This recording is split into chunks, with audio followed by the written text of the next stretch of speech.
Muy buenas tardes con todas y todos. En nombre del Centro de Estudios, me complace darles la más cordial bienvenida a una nueva edición de nuestro ciclo de conferencias Lunes de Derecho, espacio académico que busca contribuir a la reflexión y el fortalecimiento de conocimiento jurídico en beneficio de la ciudadanía. Reciban también el saludo especial de nuestra directora general, la doctora Lorenza Sarria García, quien agradece sinceramente la participación de cada uno de ustedes en esta actividad académica. Su presencia demuestra el interés y compromiso con el aprendizaje continuo y con la construcción de una sociedad más justa y equitativa. El día de hoy nos convoca un tema de gran relevancia, la protección de la maternidad y paternidad en el trabajo. El objetivo de esta conferencia es analizar el marco legal y las políticas vigentes orientadas a la protección de la maternidad y la paternidad en el ámbito laboral, destacando los derechos y beneficios reconocidos a las personas trabajadoras antes, durante y después del nacimiento de un hijo. Asimismo, se abordarán los mecanismos de prevención y sanción frente a actos de discriminación, las obligaciones de los empleadores para garantizar condiciones de trabajo dignas y seguras, así como buenas prácticas que promueven la conciliación entre la vida laboral y familiar, fomentando entornos inclusivos y respetuosos de la igualdad de género. Para desarrollar este importante tema, contamos con la valiosa participación de la doctora Silvia Rebasa Santa Cruz, a quien extendemos nuestro especial agradecimiento. La doctora Rebasa es magíster en Derecho del Trabajo y de la Seguridad Social por la Pontificia Universidad Católica del Perú, docente de posgrado en la Maestría de Derecho del Trabajo de la misma Casa de Estudios, docente de pregrado en la Universidad Antonio Ruiz de Montoya y actualmente se desempeña como asociada principal del estudio Filippi Prieto Carrizosa Ferrero Diu y Uriar. Su experiencia académica y profesional sin duda enriquecerá este espacio de diálogo y aprendizaje y permitirá que reflexionemos sobre la importancia de garantizar la protección integral de la maternidad y paternidad en el ámbito laboral. Queremos recordarles que para acceder a la certificación de este evento es necesario permanecer como mínimo el 90% del total de la conferencia. Asimismo, resaltamos la importancia de su participación activa, ya que al culminar la exposición que tendrá una duración de 70 minutos, se abrirá un espacio para responder las preguntas que puedan ustedes formular a través del chat de esta plataforma. Finalmente, reiteramos nuestro agradecimiento a todos ustedes por su presencia y de manera especial a nuestra distinguida expositora, la doctora Silvia Rebasa Santa Cruz, por su valiosa contribución académica. Doctora Rebasa, bienvenida a este espacio de los lunes de Derecho. Le cedo el uso de la palabra por 70 minutos. Muy buenas tardes. Muy buenas tardes, Jimmy. Muchísimas gracias. Gracias por la invitación, especialmente. Es un espacio importante y es un tema también bastante importante el que vamos a tocar el día de hoy. Así que, bueno, antes de pasar a conversar de ello, también quería darle las buenas tardes a todos los presentes. Y solamente algunas indicaciones. De hecho, vamos a tener, me parece, Jimmy, ¿verdad? Un espacio de preguntas al final de la exposición. Así que en caso tuviesen alguna pregunta sobre los puntos que vamos a abordar, esperaríamos que la puedan anotar y al final de la exposición podremos tener un espacio para absolver las que ustedes deseen. Entonces, denme por favor un minuto en lo que coloco mi pantalla.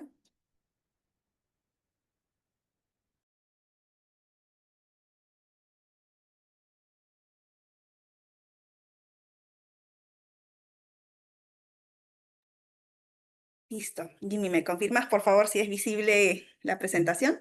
Sí, doctora, visible. Y además, antes que inicie, doctora, mencionarles a los participantes que usted nos ha dado el go para poder compartir su importante material académico. Así es. Muchas gracias. Entonces, el día de hoy vamos a empezar a conversar sobre este tema, como les mencionaba Jimmy previamente, tiene como título La protección de la maternidad y paternidad en el trabajo. Y para empezar a hablar de esto, como nos vamos a abocar a normas, por supuesto, a toda la base legal, un punto importante a considerar es que por ahí voy a mencionar alguna normativa y creo que es relevante que se anote o se tenga en cuenta cuál es esta normativa porque, como muchos de ustedes sabrán, en derecho laboral nosotros no tenemos un código de trabajo, no tenemos toda la norma en un solo cuerpo normativo, sino que se encuentra en diferentes espacios o diferentes normas donde podremos encontrar estas disposiciones. Así que voy a hacer referencia a distintas leyes, decretos supremos. En cada caso de algún derecho que vayamos a conversar, les voy a indicar cuál es el sustento legal a efectos de que lo tengamos simplemente presente. Pero vamos a partir, por supuesto, ¿De dónde nace esto? Es decir, vamos a enfocarnos un poco más quizás al inicio en la parte del derecho a la maternidad, pero muchos nos podemos preguntar, ok, hay una ley, ¿de dónde sale? Y quisiera yo empezar simplemente haciendo una mención a que los temas vinculados con los derechos que protegen a la madre trabajadora tiene no solamente un reconocimiento a nivel legal, ¿no? Saben, por jerarquía normativa, con las leyes, diversos reglamentos, entre otros dispositivos internos, sino que parte incluso tiene un origen constitucional. Es más, podríamos decir que es parte de un principio de la protección, como parte del principio protector, del derecho laboral en sí, proteger especialmente a aquellas personas que pueden tener algún nivel de susceptibilidad especial, como podría ser la madre trabajadora. Entonces, para eso, un punto relevante a considerar es que desde nuestra Constitución tenemos un artículo muy importante, que es el artículo 23, que nos habla sobre el trabajo en general y nos dice que el trabajo en sus diversas modalidades es objeto de atención prioritaria del Estado y el cual protege especialmente a la madre, al menor de edad y al impedido que trabaja. Dentro de estas categorías de especial protección que existen, vemos que tenemos a la protección a la madre trabajadora especialmente. ¿Y por qué es importante que esto esté en la Constitución? Porque este principio, además, principio protector, lo que va a hacer es que en función al hecho de que se encuentre en esta norma suprema, podríamos decirle, es que no solamente vamos a tener normas que se van a generar, ¿no? Otras normas que tienen que darle sentido a esa especial protección que tiene nuestra Constitución, sino que también toda interpretación tiene que ser considerando que esta norma o que esta disposición se encuentra desde nuestra Constitución. Entonces vamos a que es un interés o una protección especial que tiene el Estado respecto de cuidar a la madre que trabaja.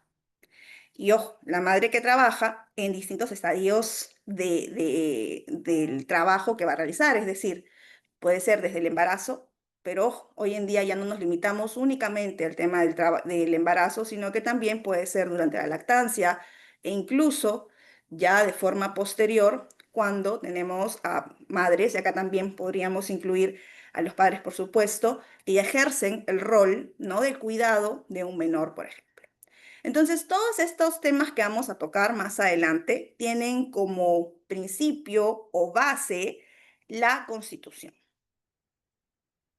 Y por supuesto también que tenemos, como les decía hace un ratito, diversas normas específicas que se han creado para la protección tanto de la maternidad en mayor medida y de la paternidad también con algunas disposiciones específicas sobre el tema. Entonces vamos a tener leyes, decretos supremos, ¿no? Y acá ni siquiera me he metido en muchos reglamentos de estas leyes, pero en general tenemos bastante información dispersa, pero bastante información respecto a la protección tanto de la maternidad como de la paternidad. Entonces vamos a empezar hablando de algunos de los principales derechos de la maternidad y como son varios derechos que tenemos, yo he querido hacer una división de los temas que vamos a tocar en tres aspectos. Primero, ¿cuáles son los derechos de la madre que trabaja o de una mujer embarazada, por ejemplo, que quiere prestar servicios antes del inicio de una relación laboral? Luego, también vamos a ver qué pasa una vez que ya se encuentra en una relación laboral o si es que por A o B se embaraza durante la relación laboral. Y luego vamos a ver también un tercer punto respecto a los derechos de la maternidad que tiene que ver con qué pasa al finalizar la relación laboral o si es que hay algo que debo tener en cuenta si es que mi empleador eventualmente quiere desvincularme de esta relación laboral. Entonces vamos a ver los derechos de la maternidad en esos tres momentos por la cantidad de dispositivos y de normativas que tenemos sobre la materia. Y luego de eso vamos a hablar de la paternidad con las normas precisas que existen y vamos a finalizar esta presentación viendo algunos derechos comunes que tienen tanto madres como padres que trabajan, muchos de ellos en el ejercicio, ¿no?, del cuidado de sus hijos menores de edad. Entonces, vamos a empezar ahora con la maternidad, que es un tema un poquito más largo, y vamos a comenzar con este punto que les comentaba respecto a cuáles son los derechos de la madre que trabaja, de una mujer embarazada, antes del inicio de la relación laboral. Entonces, un primer punto al que nos queríamos referir cuando hablábamos de los derechos de la madre trabajadora antes del inicio de la relación laboral, tenía que ver con un aspecto que creo que todos los presentes y las presentes podemos pensar o podemos darnos cuenta que es evidente, ¿no? La no discriminación en el empleo, ¿no? En el acceso al empleo por el embarazo o la maternidad. Esto ni siquiera tendría nadie que ponerle una norma de forma concreta, porque nosotros nos podemos imaginar que nace desde un derecho constitucional que tenemos todos y todas, que es el derecho a la igualdad. Y este derecho a la igualdad hace que desde el momento del acceso al empleo existan disposiciones y normativas que prohíban, ¿no?, requerimientos discriminatorios o no objetivos al momento de buscar postulantes para un puesto de trabajo.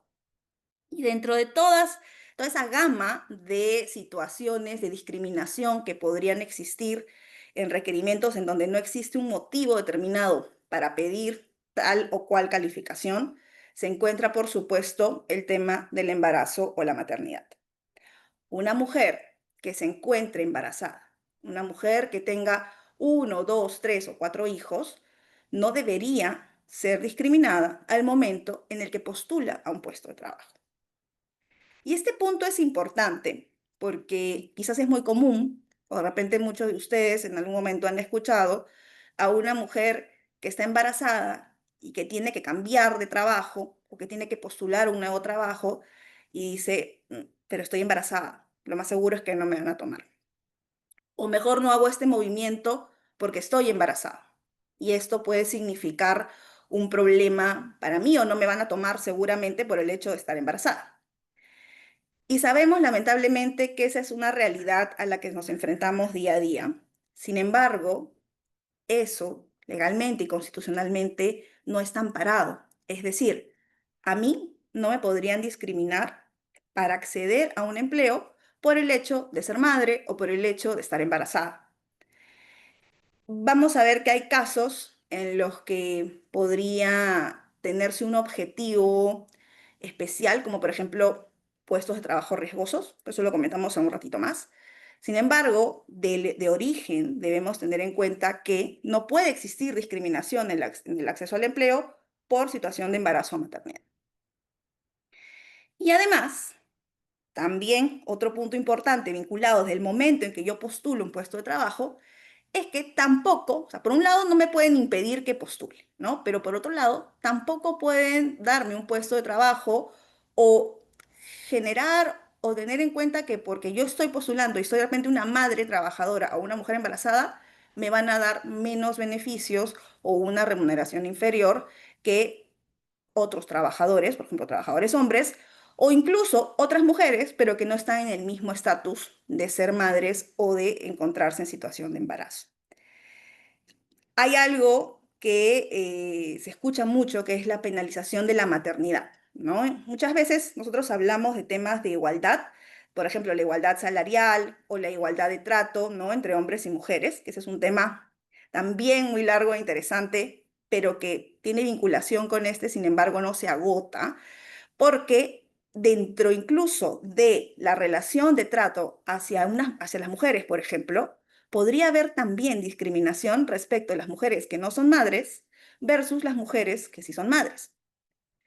Porque muchas veces se puede considerar de que el hecho de que una mujer sea madre, hay una especie de un concepto que pueden tener muchos empleadores en donde digan, bueno, esa mujer es madre, entonces quiere decir que no se va a quedar hasta tarde a realizar determinada actividad laboral, o de repente va a tener menos flexibilidad para realizar viajes, entre otras cosas que hacen que el empleador al final diga, no voy a dejar de tomar a una mujer, es decir, no voy a dejar de contratar a una mujer, pero quizás sí puedo dejar de contratar a una madre, porque incluso entre mujeres podrían hacer algún tipo de diferenciación por este hecho del rol de cuidado, del que también vamos a hablar en un ratito más, que hace que muchos empleadores, lamentablemente, consideren que eso es un límite para la contratación de mujeres que están embarazadas en ese momento o que pueden tener uno o varios hijos.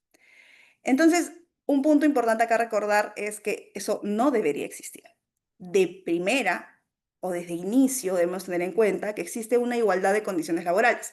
mismas oportunidades de contratación, remuneración y beneficios que cualquier otro trabajador y que cualquier otra trabajadora. Así que no debería existir una limitante por el hecho de ser madre.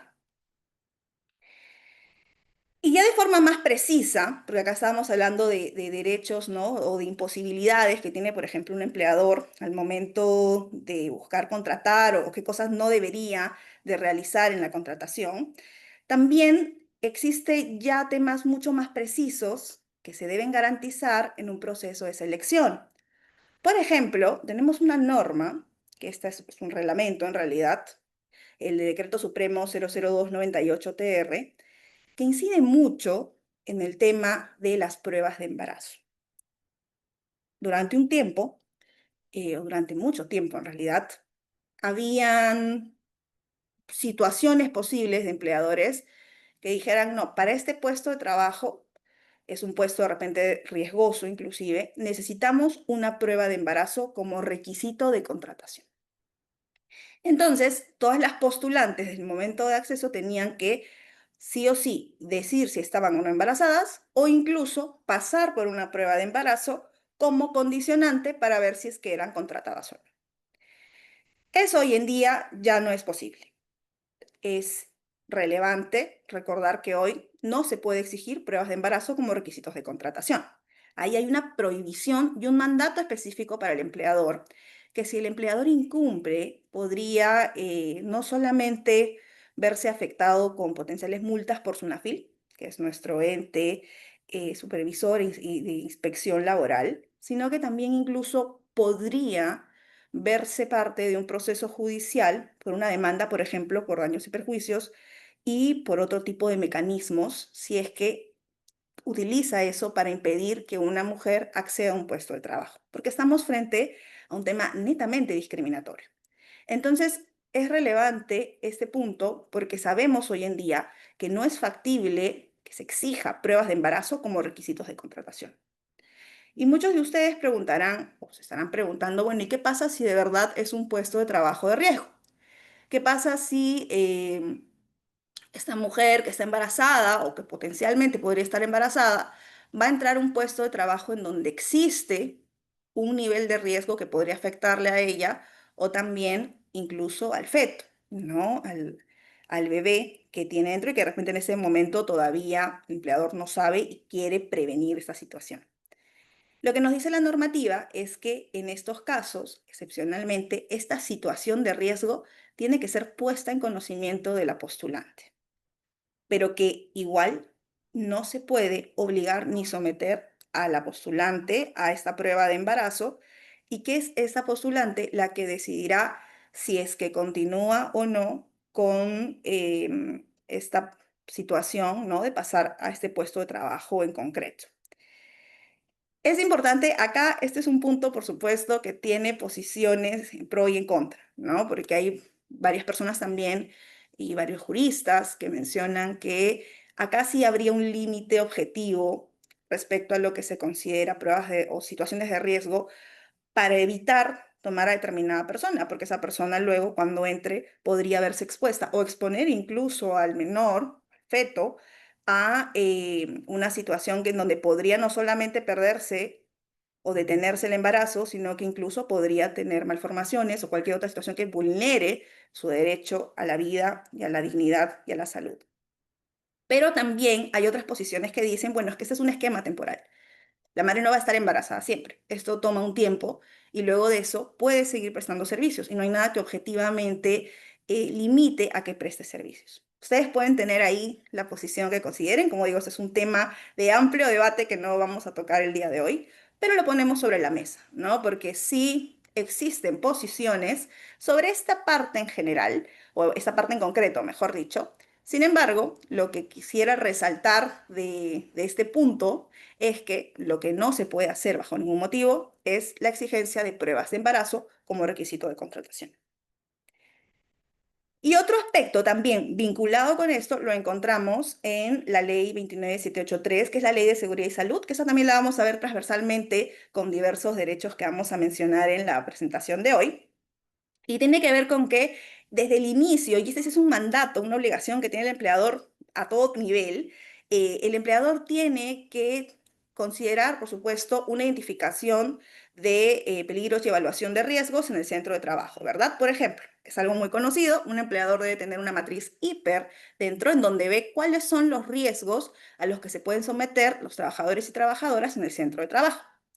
Sin embargo, dentro de esa evaluación de riesgos, la Ley de Seguridad y Salud en el Trabajo requiere que también se identifiquen y se prevengan riesgos que puedan afectar a las trabajadoras embarazadas o que se encuentren en etapa de lactancia.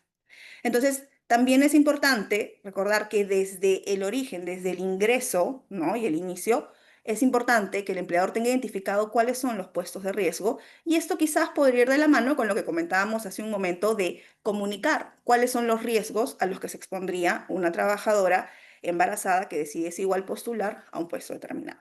Pero esto va muy de la mano, como mencionábamos, con esta inclusión de evaluación de riesgos y identificación que debe realizar el empleador desde el inicio en todos los puestos de trabajo a los que tenga dentro de su jerarquía, dentro de su organigrama. Bien, ya hasta acá hablábamos de lo que es derechos antes de ingresar a la relación laboral, ¿verdad? Entonces, ahora vamos a hablar, digamos que ya ingresé a ese puesto de trabajo. O en general, soy una trabajadora que tengo años en un determinado centro de trabajo y de pronto me doy cuenta que estoy embarazada.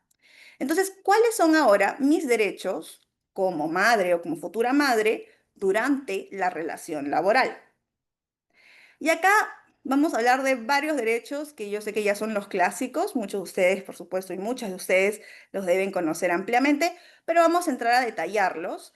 Y son todos los derechos una vez que se genera o la madre, la futura madre, sabe y se da cuenta que va o que está en esta situación de embarazo y que por tanto esto que tiene que comunicarlo eventualmente, por supuesto, al empleador le va a generar determinados beneficios y derechos que va a tener, que ojo, no es que sean beneficios adicionales porque es una persona que está embarazada o que es una futura madre, sino que todos tienen un objetivo y el objetivo, por supuesto, es la prevención de una persona que se encuentra en un mayor nivel de susceptibilidad. Nuevamente, decíamos hace un rato que la Constitución tiene como un especial interés o protección a la madre que trabaja porque estamos ante una persona que es mucho más susceptible. Ya no está cuidando por ella misma, sino que también está cuidando por el no nacido, ¿no? Que lleva dentro de su vientre. Entonces, por eso es importante que estos derechos, entendamos que lo que buscan es cuidar a esta persona que no solamente está en una situación más susceptible porque se expone a mayores riesgos por la prestación de servicios que va a realizar, sino que también porque sabemos que se expone a un mayor nivel de discriminación o de potencial también pérdida de trabajo, que es lo que hace que sea importante el cuidado a todo nivel. Entonces vamos a empezar por algunos de los derechos clásicos que se dan dentro de la relación laboral y vamos a partir de la licencia por maternidad, que este es un derecho que creo que tenemos ya todos y todas muy claro, que tiene que ver con esa licencia establecida por la ley 26644 que tiene toda mujer embarazada a poder descansar y obtener eventualmente también un subsidio, ¿no? Por parte de salud para poder gozar de esta licencia pre y postnatal. Entonces, hoy en día en el Perú tenemos 98 días de licencia para la mujer embarazada, 49 días prenatal y 49 días postnatal. ¿Estos días se pueden acumular?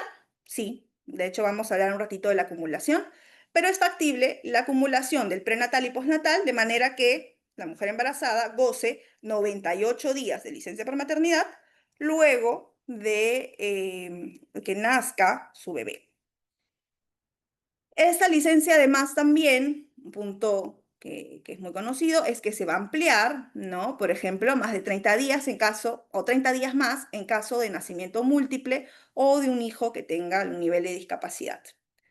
Y todos estos días, además de licencia por maternidad, que esto es un tipo de suspensión, ¿verdad? Es una suspensión, en realidad es una suspensión perfecta de labores porque la trabajadora deja de prestar servicios para el empleador y si bien el empleador le paga, al final el empleador esto lo vuelve a cobrar hacia salud porque es un tema de un subsidio, es una prestación económica que brinde salud. Entonces es una suspensión de la relación laboral válida y en donde una vez que la mujer termine la licencia por maternidad, va a reintegrarse y reincorporarse nuevamente al mismo puesto de trabajo que tenía con las mismas condiciones laborales que tenía antes también de salir a esta licencia. Entonces, de acá lo que podemos observar es que estamos ante una licencia, un espacio de suspensión válido y que además es computable como tiempo laborado. Los 98 días de licencia por maternidad, ya sea pre y postnatal o solamente toda diferida al postnatal, va a ser considerado como tiempo de trabajo, por ejemplo, para determinados beneficios como utilidades, entre otros beneficios laborales. Y un punto importante sobre la licencia por maternidad, que es este derecho que tiene toda trabajadora, es también el de las vacaciones posteriores. Ojo, acá estamos hablando de una norma específica que hizo una ligera modificación respecto a qué pasa con las vacaciones de la madre trabajadora. Porque muchas veces pasa que la madre que trabaja, la madre que ha tenido recién a un bebé, digamos que todo lo tuvo diferido en el postnatal, salió los 98 días de licencia, pero requiere estar más tiempo también directamente con el bebé y tiene días de vacaciones pendientes de goce.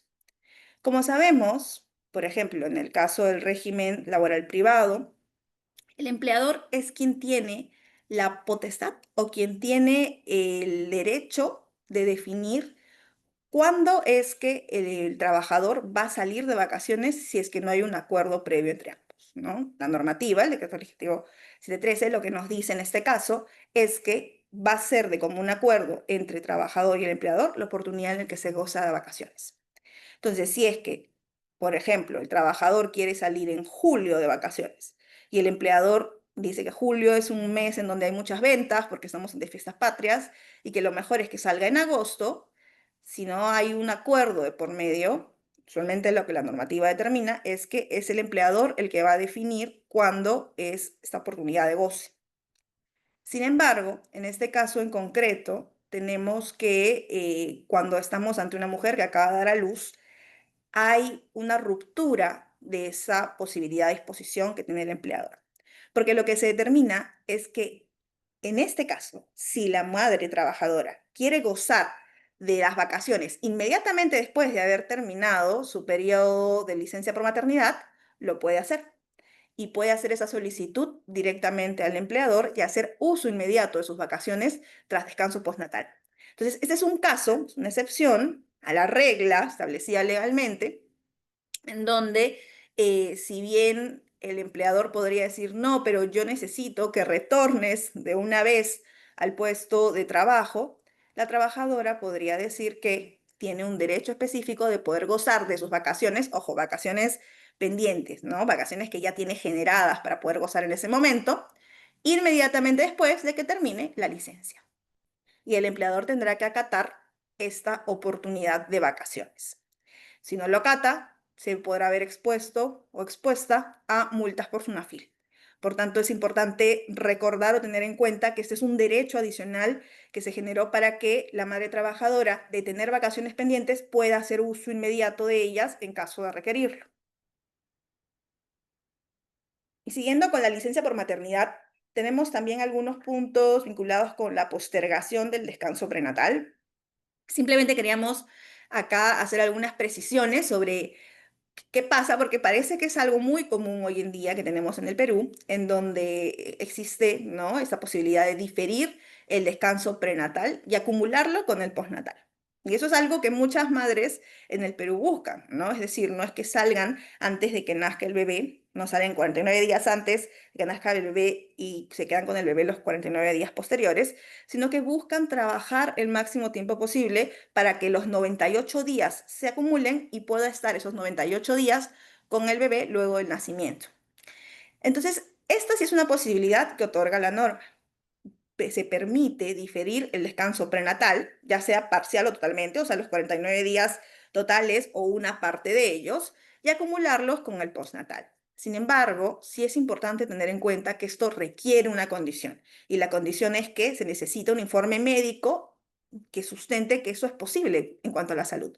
Yo sé que muchas madres que nos pueden estar escuchando ahora pueden decir, bueno, pero yo quisiera tener los 98 días en el postnatal sí o sí. Sin embargo, a veces eso no depende únicamente de nuestra voluntad, depende también de la posibilidad de nuestro cuerpo y sobre todo de algo que no vaya a afectar a nuestra salud o a la del bebé. Entonces, sí se requiere un informe médico para poder diferir ese descanso y que se junte con el postnatal y una previa comunicación también al empleador porque del otro lado, el empleador también tiene que saber cómo hacer esa organización del trabajo, porque estamos hablando de 98 días de licencia. Entonces, se requiere informe médico y previa comunicación al empleador.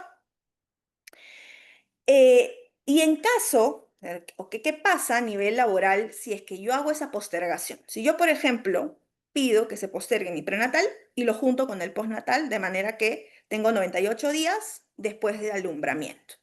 ¿Qué sucede en ese caso con mi trabajo? Voy a dejar de trabajar igual, trabajo menos. Lo que nos dice la normativa es que la postergación de este descanso prenatal y juntarlo con el postnatal eh, no autoriza en realidad a la trabajadora gestante a variar o abstenerse del cumplimiento de sus labores habituales. ¿Ok? Entonces, si yo ya estoy permitiendo o estoy aceptando, estoy solicitando que ese descanso prenatal se junte a un postnatal luego, yo igual, hasta el momento del alumbramiento o hasta el momento en el que corresponda, ¿no? En el que físicamente pueda, debo seguir realizando mis actividades de forma habitual. Solamente existirá una posibilidad del empleador de variarme las actividades si es que nos encontramos ante una situación que ponga en riesgo la salud o desarrollo normal del embrión o el feto, ¿no? Y también hay casos en los que podrán haber descansos médicos, ya tendría que verse esto situación por situación. Sin embargo, en principio se continúan las actividades habituales, pero siempre, por supuesto, va a haber una garantía que también ayude a que no exista una exposición a agentes que puedan poner en riesgo la salud de la madre y del feto. Ok, y acá hay dos preguntas también que siempre se dan con respecto a la licencia por maternidad. Primero, ¿qué pasa si se adelanta el alumbramiento? ¿No? ¿Qué pasa? Ok, si yo tenía pensado que el alumbramiento se iba a dar en tal fecha y los 98 días se iban a dar desde esa fecha, pero se adelantó el alumbramiento. ¿Qué ocurre en ese caso si yo todavía estaba esperando, ¿no? a poder juntar estos descansos? En este caso, si se da este supuesto de adelanto de alumbramiento, los días de descanso prenatal se van a acumular al descanso postnatal. Entonces, igual va a haber una acumulación. Lo importante es que se garanticen los 98 días de descanso. ¿Y qué pasa si el alumbramiento se produce después de la fecha probable de parto? O sea, ¿qué pasa si mi fecha probable de parto era el 18 de agosto del 2025 y llega el 18 de agosto del 2025 y todavía no se ha dado el alumbramiento? En estos casos, los días de retraso se considerarán como descanso médico por incapacidad temporal, ¿no? Igual los 98 días se activarán desde el momento de alumbramiento. Así que son algunas situaciones establecidas normativamente para responder a las distintas posibilidades que puedan darse, ¿no? Porque la naturaleza y los cuerpos son distintos y también por eso se responde a las situaciones concretas que pueda darse, pero es relevante que tanto trabajadora como empleador o empleadora sepa exactamente qué se espera o cómo tienen que reorganizar las formas de trabajo respecto a estos días de descanso. Pasando a otros derechos que tiene la madre trabajadora también, tenemos lo que se llama el permiso por lactancia. Que ojo, acá hay que hacer una diferencia. Tenemos por un lado algo que se llama permiso por lactancia y tenemos otro derecho diferente que es el uso de lactarios. El permiso de lactancia y el uso de lactarios son derechos distintos y también regulados por normativas diferentes.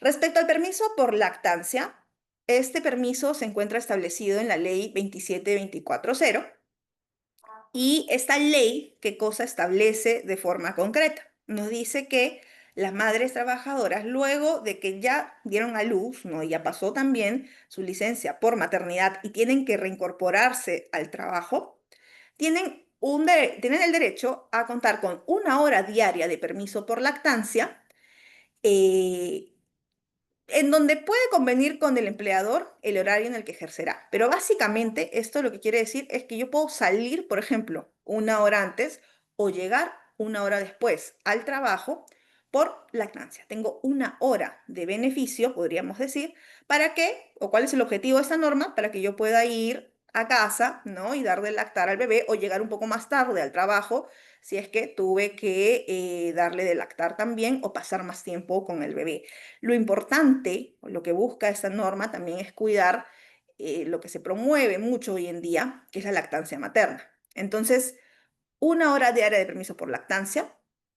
El horario en el que se va a ejercer se puede convenir con el empleador.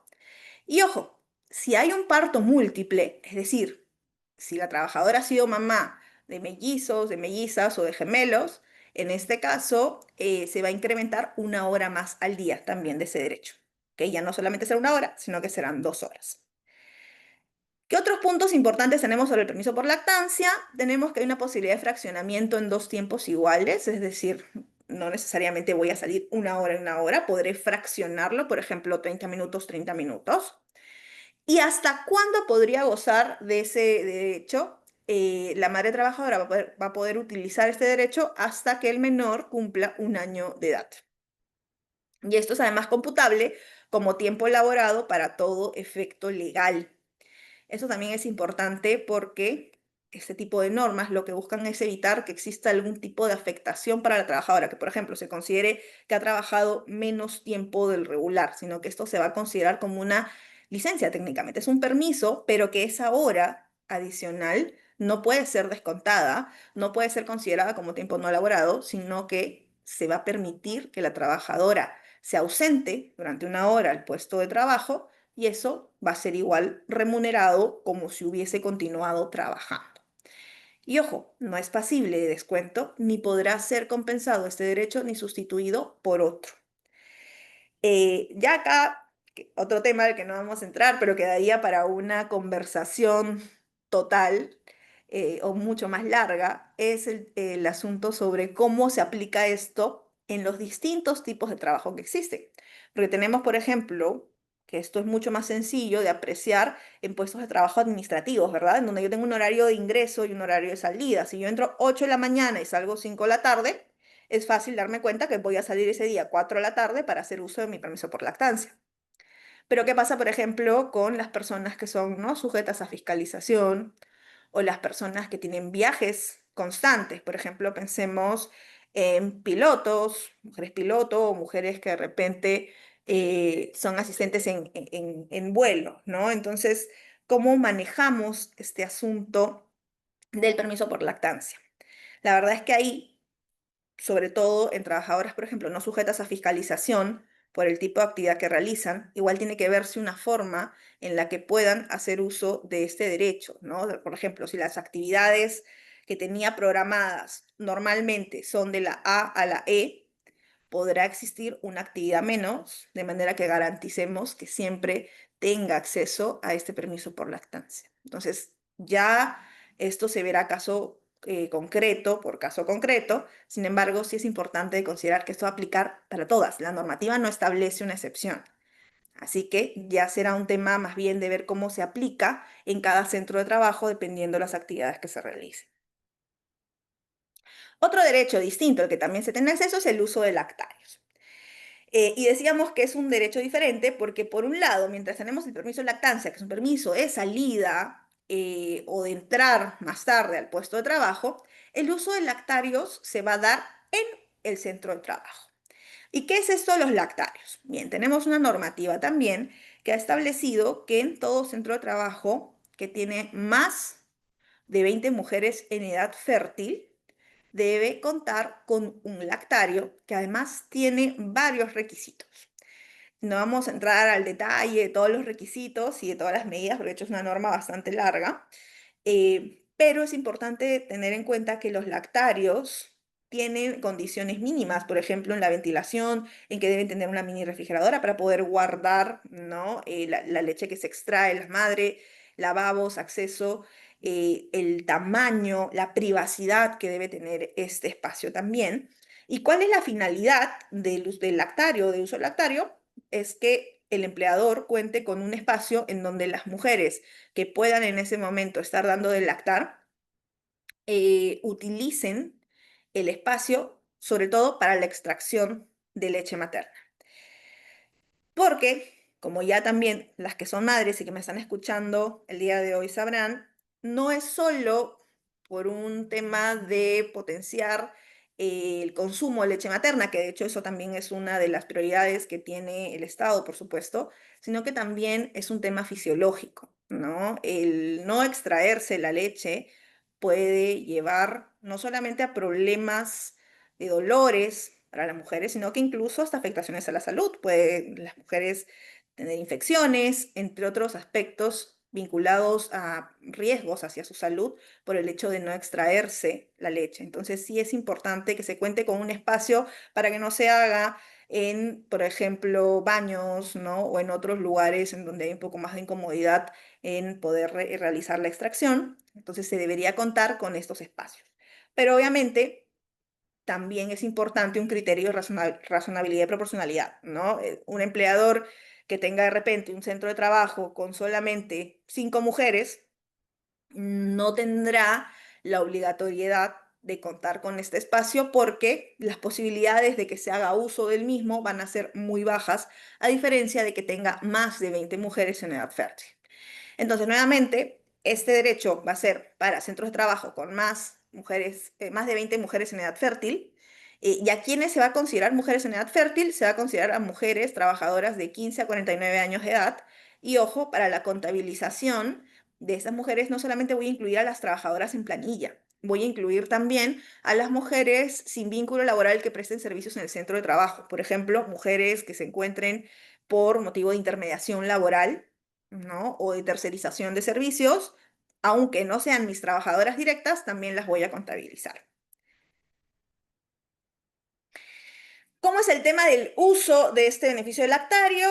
Las mujeres van a tener 1 hora, o sea, todas las que requieran, ¿no? Porque acá también hay un tema importante que muchas veces los empleadores más bien preguntan y es, ¿por qué utilizan esto? ¿No?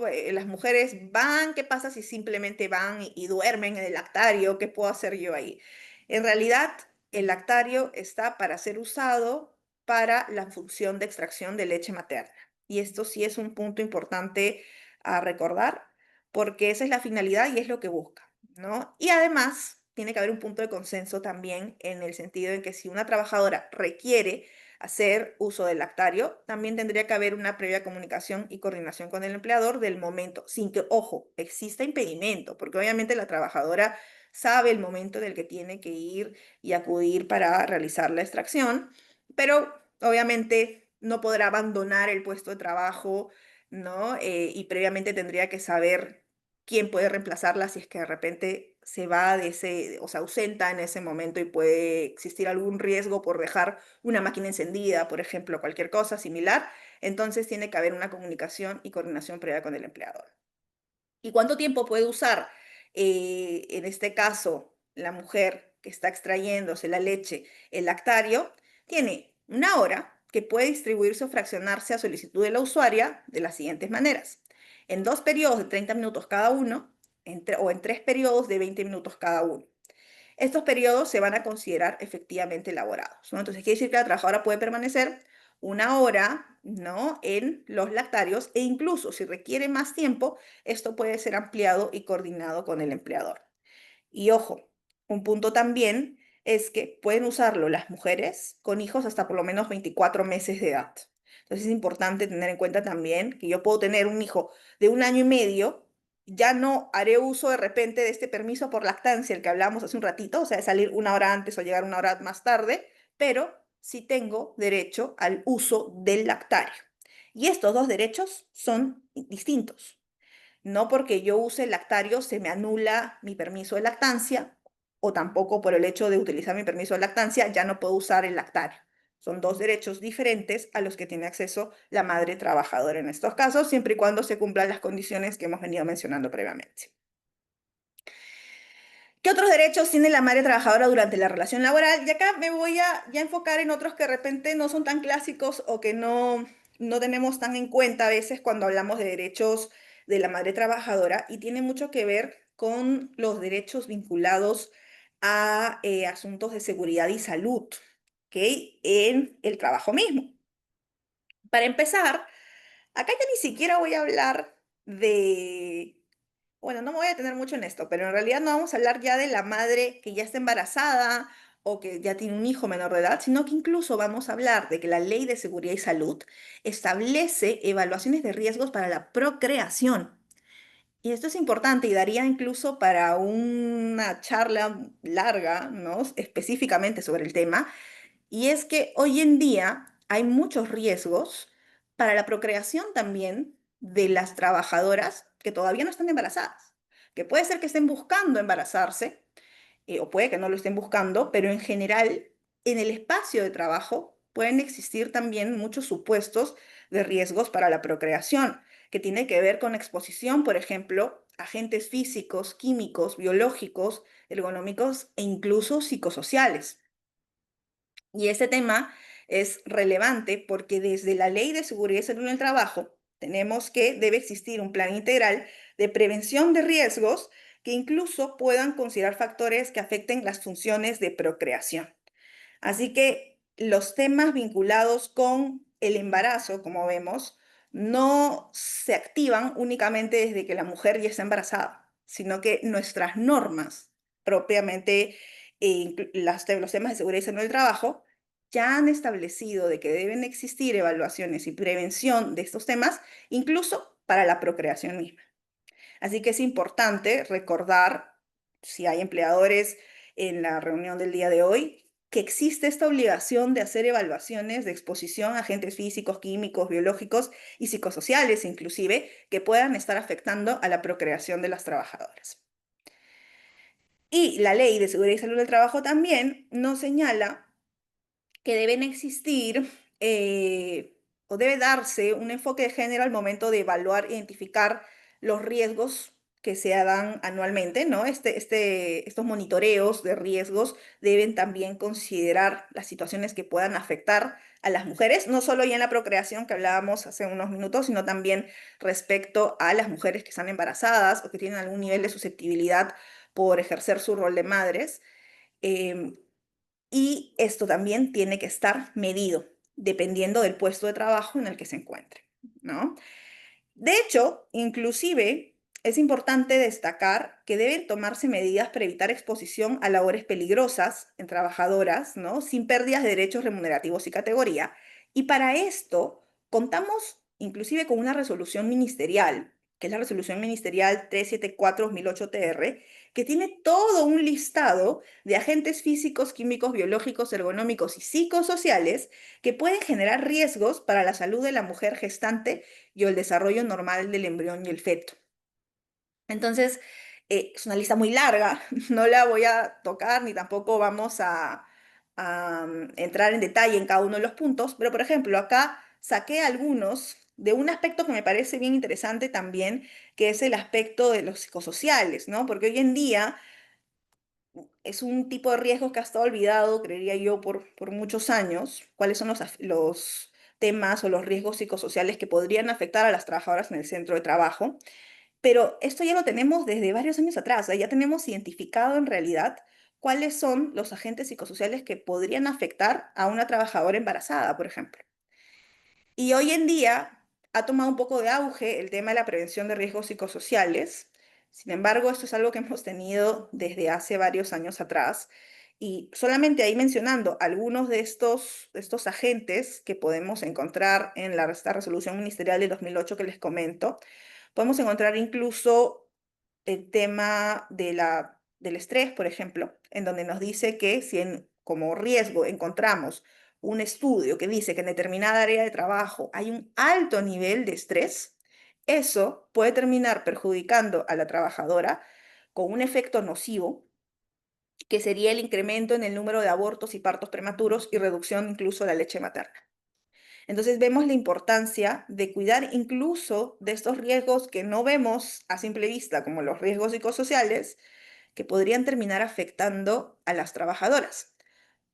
Otro tema también, como la tensión mental, podría tener como consecuencia partos pretérminos, ¿no? Entonces, Es importante el cuidado a todo nivel una vez que la trabajadora ya se encuentra prestando servicios, porque existen muchos agentes que podrían exponerla a riesgos, tanto a ella como al feto, por los diversos tipos de agentes, ¿no? En los que podría encontrarse dependiendo del trabajo. Y acá estamos hablando de psicosociales, un tema como el estrés que podríamos encontrar en diversos puestos de trabajo. Y ojo, no estoy refiriéndome al estrés normal, porque todos sabemos que el simple hecho de trabajar conlleva un nivel de estrés determinado, sino a situaciones de estrés muy altas, ¿no? En donde ya encontramos que hay una distorsión, que hay un riesgo.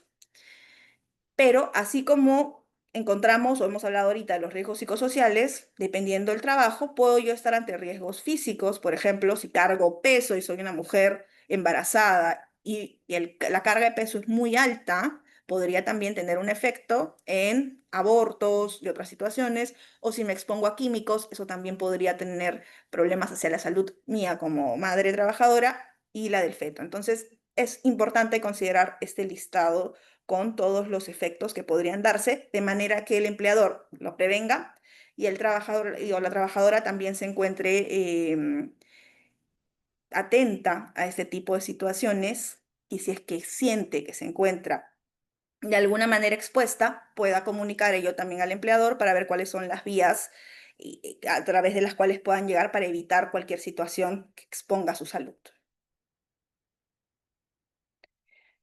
Otros derechos también de la madre trabajadora durante la relación laboral. Tenemos la reincorporación obligatoria, es decir, una vez que terminó la licencia por maternidad, por ejemplo, debe volver al puesto de trabajo con igual remuneración y los beneficios, ¿no? O si es que por A o B ya no es ese puesto de trabajo, uno equivalente, pero siempre garantizando la categoría y remuneración.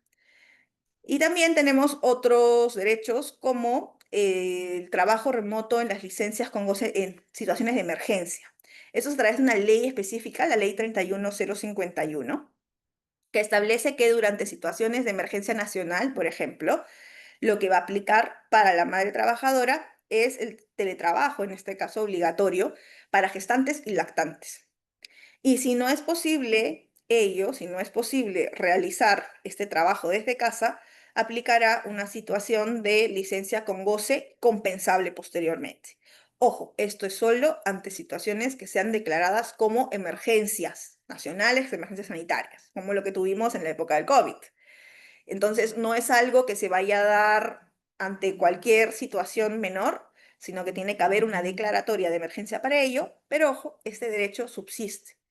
Es decir, que si llegara a darse, Dios no quiera, pero llegara a darse una situación similar a la pandemia que tuvimos hace unos años, aplicaría también este derecho preferente para garantizar la salud de las trabajadoras que se encuentran en estado de gestación o que se encuentran en una etapa de lactancia.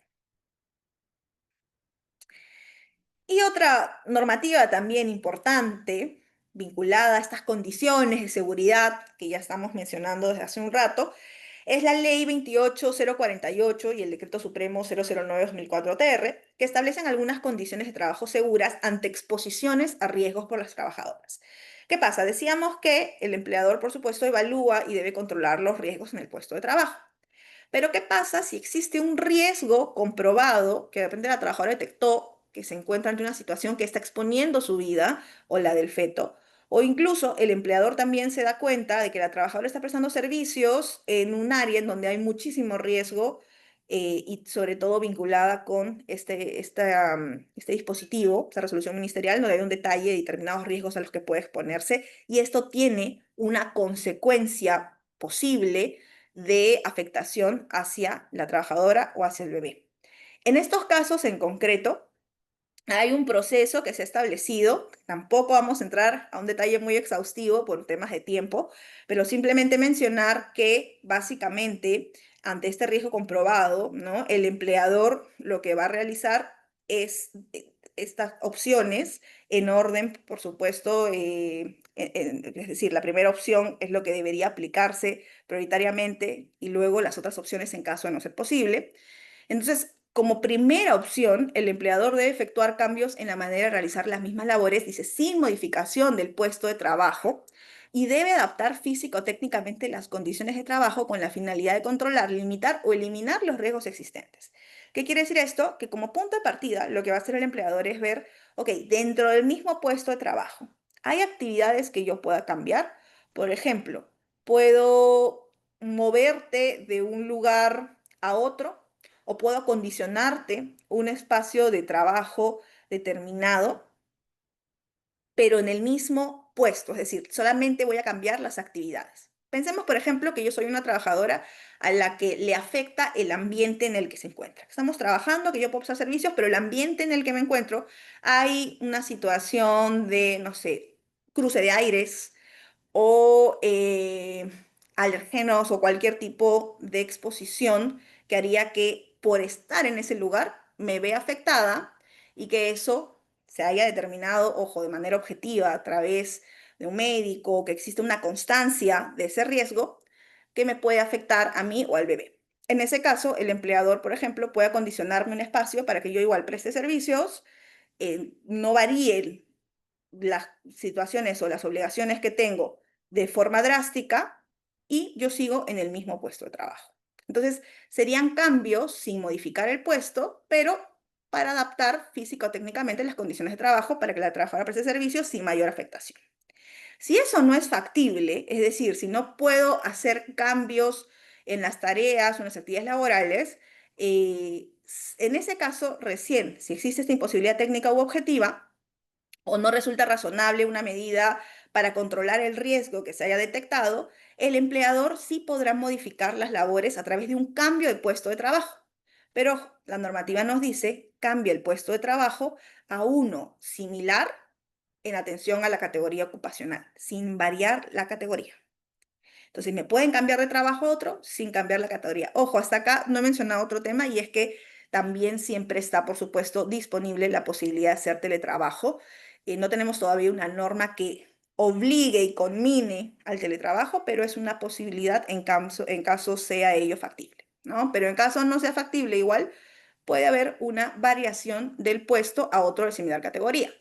Y si eso no es posible, la tercera opción sería que se dé la modificación del puesto de trabajo a un puesto que no ponga en riesgo la salud de la trabajadora ni el desarrollo normal del embrión y el feto, pero puede ser a un puesto de una categoría, ya sea inferior o superior, o sea, haciendo una variación de la categoría laboral. Pero lo que la norma nos dice es que aun cuando yo de repente cambie la categoría y baje la categoría del puesto, la remuneración y las condiciones laborales deben mantenerse. Entonces, vemos que existen ya dispositivos que van a establecer qué sucede en caso de que la trabajadora sí se encuentre ante una situación comprobada y fehaciente de riesgos. Y otro derecho también dentro de la relación laboral es la igualdad salarial, tampoco me voy a detener mucho acá, porque simplemente recordar que nuestra normativa ha dispuesto, ¿no?, normas concretas que prohíben la discriminación salarial entre hombres y mujeres, pero entre ellos hay un punto especial sobre el tema del embarazo y de la madre trabajadora, que básicamente nos recuerda que el derecho a que si yo me encuentro en estado de gestación, eso no debería implicar una afectación salarial. Quiere decir que incluso el empleador, al momento de tomar en cuenta bonos, incrementos remunerativos y cualquier mecanismo de su libertad, porque obviamente en este punto el empleador tiene libertad de establecer las formas de pago y sus diversos dispositivos internos respecto a sus esquemas remunerativos, lo que tiene que cuidar, entre otras disposiciones establecidas legalmente, como control de esto, es que estas medidas no vayan a afectar, por ejemplo, los derechos de una trabajadora que se encuentra en licencia por maternidad. Entonces, si yo los bonos los condiciono al tiempo de trabajo y omito considerar las licencias que son consideradas como trabajo efectivo para todo efecto legal, ahí puedo estar vulnerando a las trabajadoras que han estado embarazadas y que gozaron de una licencia por maternidad, ¿no? Entonces, tengo que cuidar que cualquier tipo de bonificación, incremento remunerativo, no vaya a tener en una situación de desmedro a las trabajadoras gestantes o a las trabajadoras que tienen hijos. Y de igual manera, esto debe encontrarse identificado en la política salarial respectiva. Hay un punto concreto respecto a estos temas también. Y respecto al tema de los derechos de la madre trabajadora al final de la relación laboral, vamos a mencionar algunos también muy rápidamente. Para empezar, la madre trabajadora, en este caso la mujer que está embarazada o que está en el periodo de lactancia, tiene un derecho muy importante que es el derecho a la estabilidad laboral, ¿verdad? Que no sea despedida por el hecho de encontrarse en ese estado de gestación o en estado de lactancia o de dar de lactar a su hijo. Entonces, si es que a mí me despiden porque estaba en mi periodo de embarazo, ¿no? Ese despido se va a entender nulo y va a tener como consecuencia la reposición. Algunas cositas acá simplemente a considerar. Yo puedo ser una trabajadora embarazada, cometer falta grave laboral y el empleador no me puede despedir por ello. No, ese es un límite, ¿ok? Si yo incurro en una causal de falta grave laboral, independientemente de que esté embarazada o de que me encuentre en etapa de lactancia, el empleador podrá despedirme porque yo he incurrido en una falta grave laboral. Esa es una causa justa de despido, ¿ok? Pero si el empleador exagera las cosas para despedirme porque estoy embarazada y me quiere sacar porque estoy embarazada y de repente llegué tarde un día y con eso quiere fraudulentamente hacer toda una parafernalia para decir que he incurrido en una falta muy grave y despedirme, por supuesto que eso puede tener un tenor discriminatorio y puede ser cuestionado. La consecuencia será la reposición también de la trabajadora y eventualmente multas de SUNAFIL. Eso también se puede dar en situaciones de periodo de prueba, inclusive. Si es que el empleador no demuestra que los motivos por los cuales despide a una trabajadora embarazada son objetivos, y esto es bien difícil de probar en un periodo de prueba, se va a considerar o se va a presumir que el motivo es el estado de embarazo. Entonces, por eso también es importante que si un empleador eventualmente quiere despedir por periodo de prueba a una trabajadora y justo ya le había notificado un tiempo antes que estaba embarazada, debe existir algún tipo de prueba o de algún sustento de que esa medida en realidad es objetiva, porque de lo contrario, como decíamos, técnicamente se va a presumir que el despido por periodo de prueba tiene como consecuencia el estado de embarazo o también de lactancia, si es que la mujer se encuentra en ese estadio. Lo mismo pasa si es que estamos ante un retiro de confianza, por ejemplo, ¿no? Entonces, lo importante es que si existe una causa justa de despido, esa causa justa de despido pueda ser justificada y demostrada válidamente y con eso podrá procederse a la desvinculación sin problemas. Sin embargo, si no existe esa causa justa de despido, no se puede demostrar objetivamente el cese, automáticamente vamos a estar ante una situación de nulidad de despido porque sería una desvinculación discriminatoria, ya que existe una protección especial para la mujer embarazada o la mujer que se encuentra en estado de lactancia.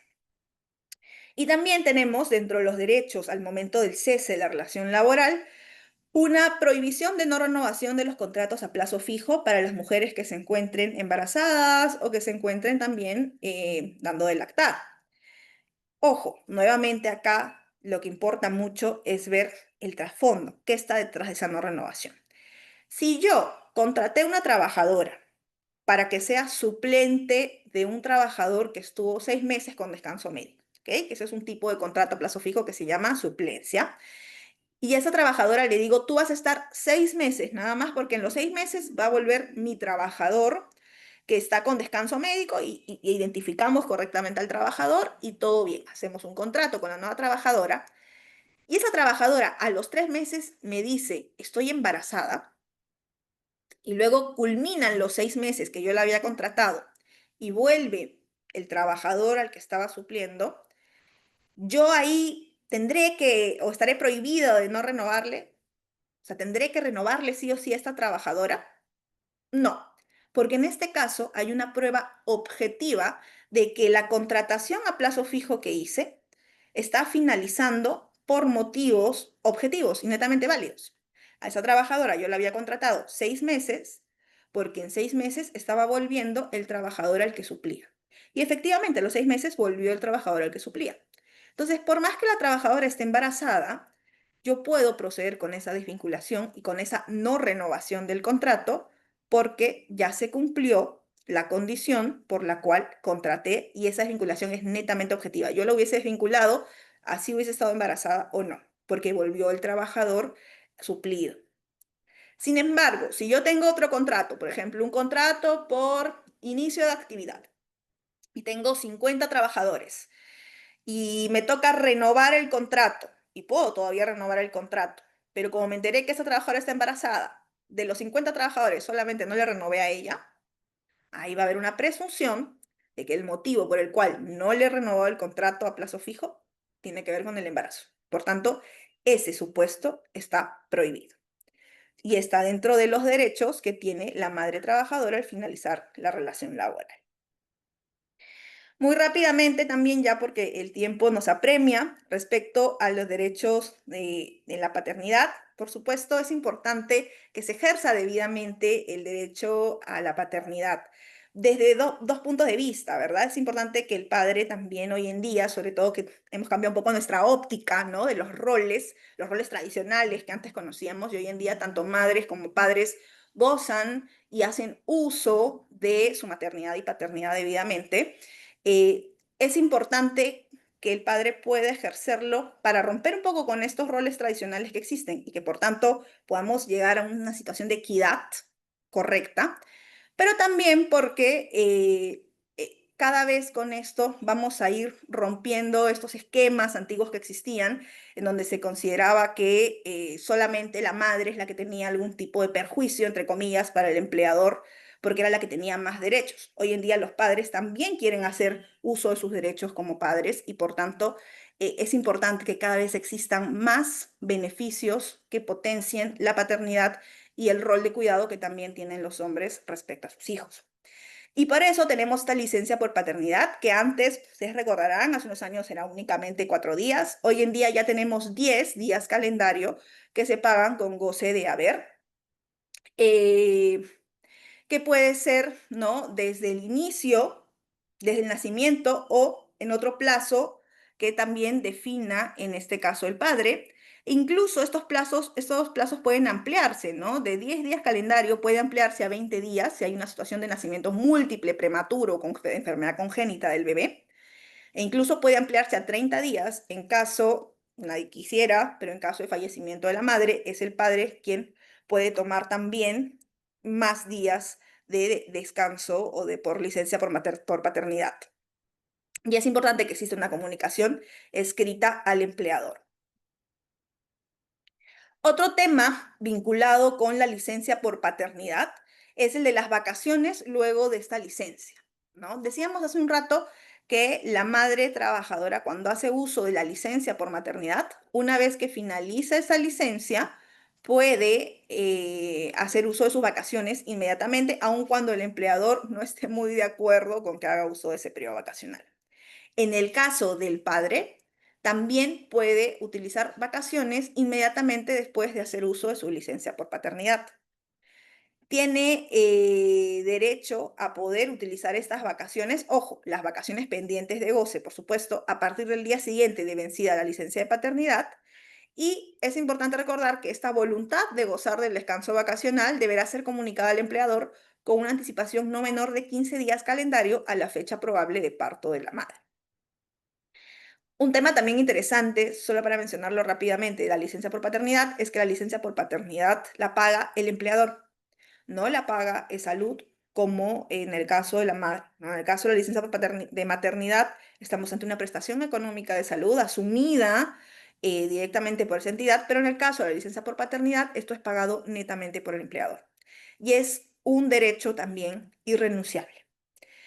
Si bien requiere previas comunicaciones para efectivizarse debidamente, ¿no? Porque a diferencia de la madre, que es visible el tema del embarazo, en el caso del padre no se puede visualizar a simple vista cuándo es que se va a efectivizar este derecho o si es que el padre va a hacer uso de este derecho. Para eso es importante la comunicación, pero es un derecho irrenunciable. El padre tendrá que gozar también del derecho en la oportunidad definida. Y algunos derechos comunes, ya simplemente para ir cerrando, de la madre y el padre que trabajan, tenemos que ambos, una vez que ya tienen hijos, también gozan de derechos, por supuesto. Tienen licencias, por ejemplo, licencias por adopción, porque obviamente también estamos hablando de un rol de maternidad y paternidad, no solo de los hijos concebidos o de forma natural, sino que también los hijos que uno puede adoptar. Existen licencias para los padres por estos motivos. También existen licencias, por ejemplo, en el caso de hijos menores con cáncer. Existen licencias para terapias o asistencia médica por discapacidad, por ejemplo, para trabajadores con hijos menores o menores bajo tutela o personas con discapacidad. Existe también licencias por fallecimiento de familiar, que también involucra a hijos. Entonces, hay varios derechos que están vinculados con el rol de maternidad y paternidad, incluso luego ya de pasada esta primera etapa de nacimiento del menor. Y por supuesto, un derecho que tiene toda madre y padre es la ley 25.12.9, ¿no? En el sector privado, en este caso en particular, que es la asignación familiar. Esta asignación familiar tiene este pago que se le realiza a todos aquellos trabajadores y trabajadoras que tengan a su cargo uno o más hijos menores de 18 años, y el monto que se le pagará por esa asignación familiar es el 10% de la remuneración mínima vital. Ojo, esto únicamente no va a aplicar en los casos en los que exista, por ejemplo, beneficios por convenio colectivo mayores, ya no se aplicará esa normativa. Pero en general es una norma a la que se tiene acceso. Y como ya estamos contra el tiempo, no voy a poder mencionar estos puntos que quería comentarles, pero solamente voy a dejarlo ahí de refilón. Hay proyectos de ley hoy en día que tocan estos aspectos también de maternidad y paternidad. Hay proyectos de ley que buscan ampliar, por ejemplo, la licencia por maternidad. Hay otros proyectos de ley que buscan también establecer, por ejemplo, un teletrabajo obligatorio para la madre, y incluso tenemos una norma aprobada, todavía no publicada, pero que está aprobada y que potencialmente podemos saber más de ella en un tiempo, y tiene que ver con un proyecto de ley que es el 1330, que tiene varios aspectos sobre maternidad y paternidad, ¿no? Como permisos para acudir a controles médicos prenatales, protecciones reforzadas en el tema del despido, subsidio por paternidad, ojo, que ya no sea solo, como decíamos, que el empleador lo pague, sino que también eventualmente exista un tema de subsidios, licencias por adopciones para integrantes de unión de hecho, la priorización de teletrabajo y gestación y lactancia, ampliaciones en nacimientos prematuros múltiples, entre otros. Y bueno, hay bastante también normativa comparada, internacional, que pueden tener más o menos días, pero lo que en general queríamos dejar ya como punto de conclusión es que es importante el cuidado de la maternidad y la paternidad para todo efecto, y sobre todo que se busque en los trabajadores y las trabajadoras este equilibrio que siempre vamos a buscar entre la vida laboral y la vida personal y familiar. Eso creo que es un tema pendiente, un tema que va a continuar en cambio constante también, pero es relevante que podamos desde ahora hacer uso de esos derechos, y si somos empleadores también recordar que es parte importante del bienestar del personal y del trabajo en equipo. Así que muchísimas gracias por su atención. En caso hay alguna duda por ahí que el tiempo nos permita responder, yo quedo atenta. Muchísimas gracias. Doctora Rebasa, muchísimas gracias a usted más bien por tan didáctica ponencia. Muchas gracias también a las personas que nos vienen acompañando, más de cerca de 1.200 personas que nos vienen acompañando en esta sesión. Tenemos algunas preguntas, sí, rápidamente, doctora, voy a compartirle porque también estamos con tiempo reducido, pero voy a tratar bueno, mejor dicho, he tratado de simplificar alguna de ellas para poder compartírsela. A ver, la primera consulta, doctora, es... ¿qué medidas se pueden implementar en el sector público y privado para facilitar la conciliación entre la vida laboral y familiar, doctora? Esa es una pregunta bien importante porque de hecho hay varias medidas que pueden tomarse, ¿no? De hecho, el teletrabajo, si bien no necesariamente debería ser obligatorio, pero es un mecanismo que ayuda bastante a ayudar a conciliar estas dos vidas. Pero un teletrabajo, ojo, que tenga bastantes supuestos también de precaución, porque claro, tampoco es de, bueno, mandamos a la madre al teletrabajo y la aislamos totalmente y eso también puede terminar afectando a su salud. Entonces, un teletrabajo, cuidado, con mecanismos en donde unos días puedo estar en casa, ojo, no solo la madre, el padre también, estoy en casa con mi hijo y luego voy al centro de trabajo también para seguir compartiendo y alternándome de repente en los días con mi pareja, por ejemplo, podría ayudar a que exista una mayor posibilidad de lograr este equilibrio. Y otro aspecto, esto es un poco más complejo, pero a futuro sería bueno también considerar las licencias de manera en que la madre y el padre puedan decidir cómo hacen uso de ellas. Porque ¿qué pasa también si yo de repente soy una mamá o una futura mamá que está embarazada en ese momento y estoy en el punto más álgido de mi carrera? Y de repente no me quiero ausentar 98 días del centro de trabajo porque estoy en un momento muy importante y de repente mi pareja es quien dice, yo puedo quedarme los 98 días en casa cuidando de nuestro hijo, ¿no? Con la licencia. Entonces también podría existir esta posibilidad que hay en otros países en que sean los padres que tengan una bolsa de días de licencia y que entre ellos decidan cómo es la mejor forma de administrarse. De manera que el rol de cuidado tampoco no esté siempre pensado hacia la mujer, sino que pueda ser compartido y que ambos asuman su rol de trabajadores y trabajadoras, si lo tienen, y de padres y madres, si es que también deciden serlo. Muchísimas gracias, doctora. Otra de las consultas que nos comparten y que he visto que este casito se repite, se reitera en las preguntas es, a ver, estimada doctora Rebasa, ¿qué sucedería si en el proceso de selección a un puesto de trabajo la empresa sabe que estoy embarazada y gano la plaza? Sin embargo, en el transcurso de mi periodo de prueba, mi trabajo no cumple con el estándar de la entidad y por ello me cursan mi terminación de contrato. En ese contexto, ¿se estarían transgrediendo mis derechos laborales? Hay una posibilidad de ello, ¿no? El problema con el periodo de prueba es que el periodo de prueba, durante ese momento, la normativa dice que todavía no se adquiere estabilidad laboral, ¿verdad? Pero una cosa es la estabilidad laboral y otra cosa es la discriminación o la vulneración a otro derecho fundamental como es la igualdad. Entonces, si el motivo por el cual me sacan en periodo de prueba es por mi estado de embarazo, eso es netamente discriminatorio y sancionable. ¿Qué se puede hacer ahí? Por supuesto, siempre se tiene a mano SUNAFIL, que es nuestro ente fiscalizador, que podrá observar cuál ha sido la situación en la que se encontraron. Em, o eventualmente también se pueden tomar medidas judiciales. Sin embargo, lo importante acá está en ver cuál es el contexto de la salida.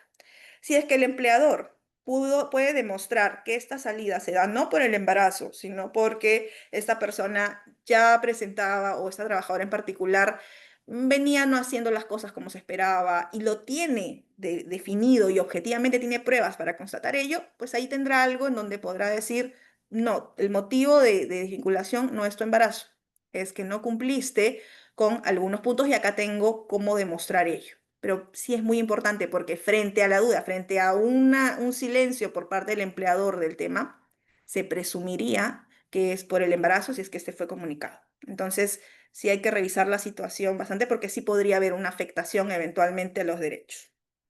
Es decir, doctora, que si el empleador tuviera conocimiento que la madre estaría embarazada, ¿no? La ciudadana estaría embarazada, sí podríamos estar en este supuesto de Y discriminación. lamentablemente se da muchas veces, ¿no? Que el empleador Ujú, descubre que la madre estaba embarazada ujú. y quiere utilizar el periodo de prueba. Y lo utiliza indebidamente porque dice simplemente te desvinculo sin darte mayor explicación. Si no hay una mayor explicación en este caso, podría presumirse que hay un tema de discriminación.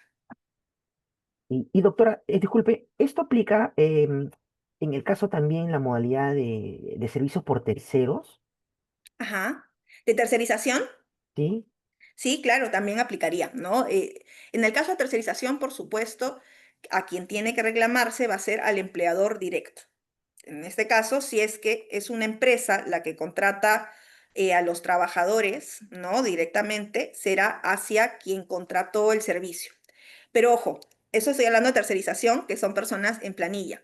Pero si es Ujú. por terceros, porque es un locador de servicios o una locadora de servicios, que también eso pasa mucho, ¿no? Yo te contrato y eres una locadora de servicios, te pago por recibo por honorarios, pero en realidad tienes horario de trabajo, tu Ujú. puesto está dentro de la jerarquía. En ese caso, aplica especialmente porque en derecho laboral tenemos algo que se llama primacía de la realidad.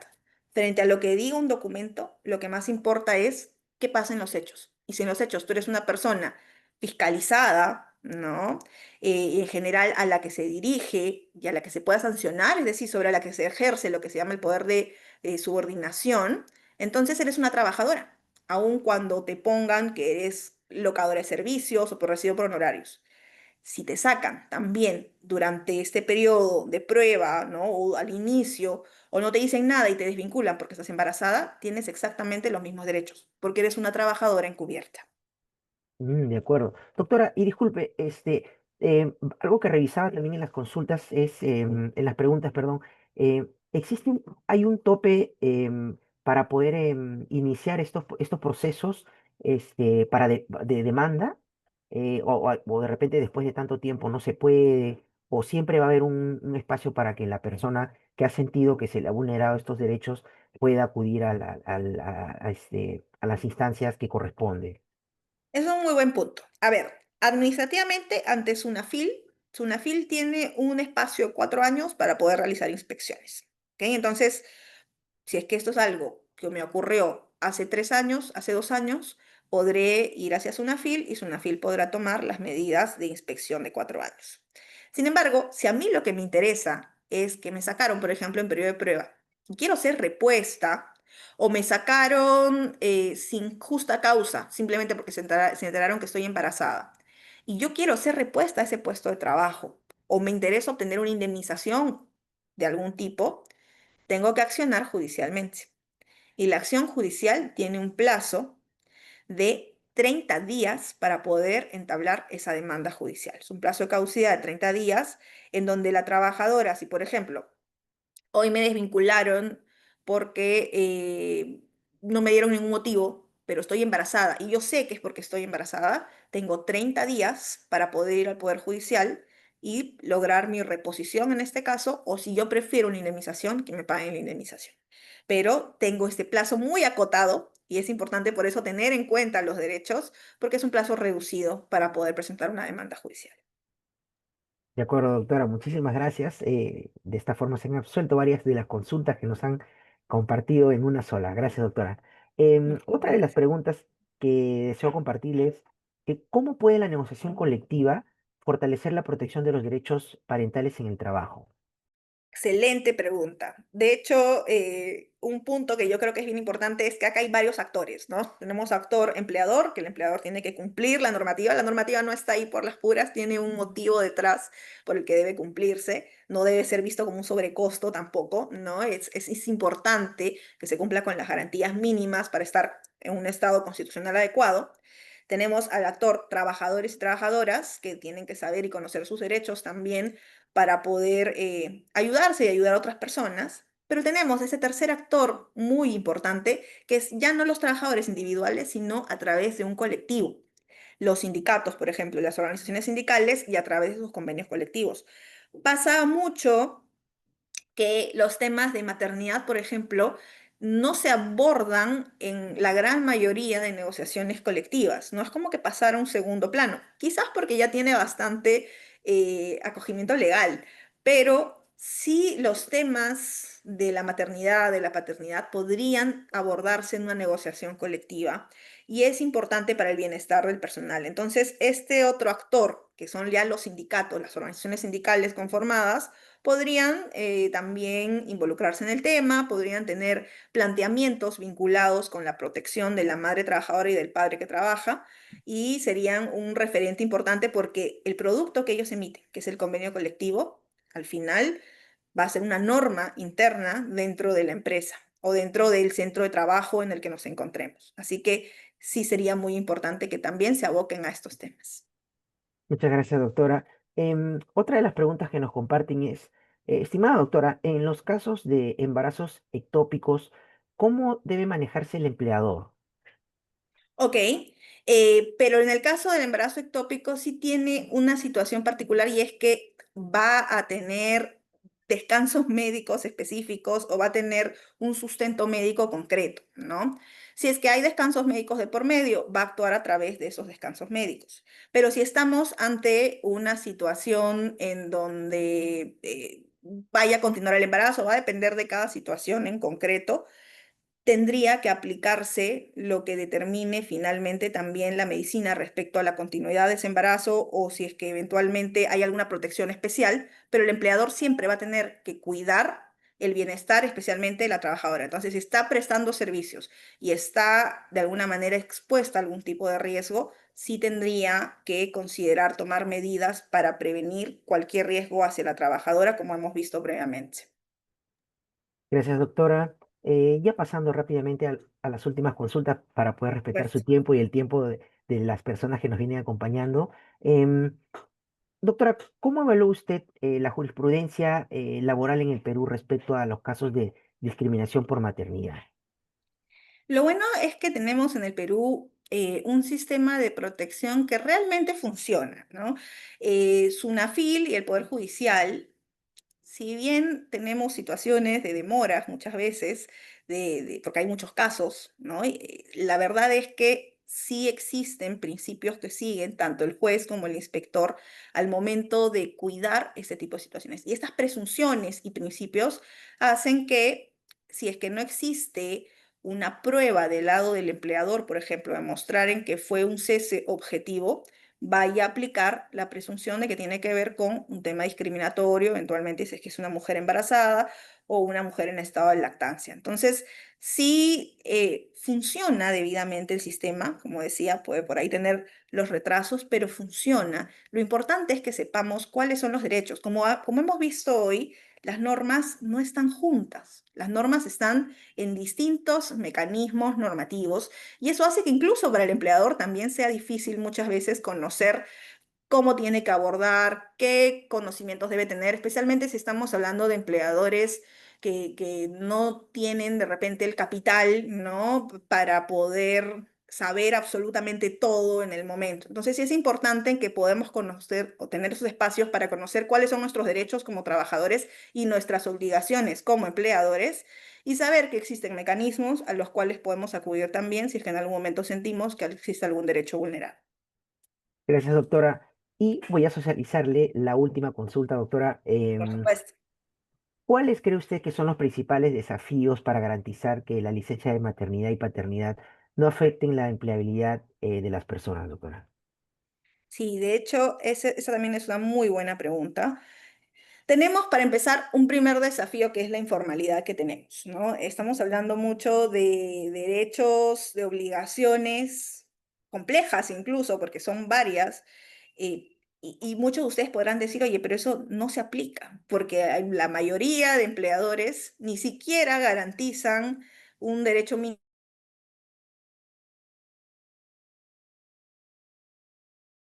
salud, porque al no estar en planilla no aporta a salud y por tanto ni siquiera tengo ese derecho. Entonces, un primer punto es el tema de la informalidad, que es importante combatirla. Ya hay varios aspectos que pueden tomarse para combatirla, pero sí es importante porque afecta bastante el tema en general de los derechos, ¿no? Y de la aplicación correcta de estos.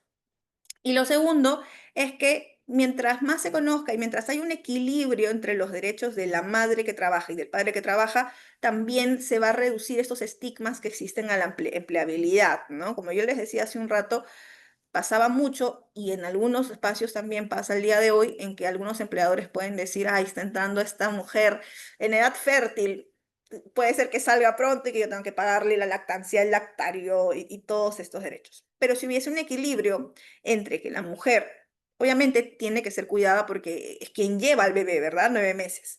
Pero si es que también existe este equilibrio entre el espacio que tiene para ejercer su rol de maternidad y el padre también tiene ese espacio de ejercer su rol de paternidad, si en algún momento ambos tienen derechos no iguales, porque obviamente hay unas diferencias biológicas definitivas, pero similares, lo que va a pasar al final es que este estigma se va a reducir, porque yo sé que tanto una mujer como un hombre que contrate van a poder ejercer derechos no iguales, pero similares respecto al tema de la maternidad y paternidad. Entonces eso también va a reducir los problemas de empleabilidad que puedan darse el día de hoy respecto de mujeres y ese temor, ¿no? que puede existir en muchos empleadores de que una mujer representa un sobrecosto, entre comillas.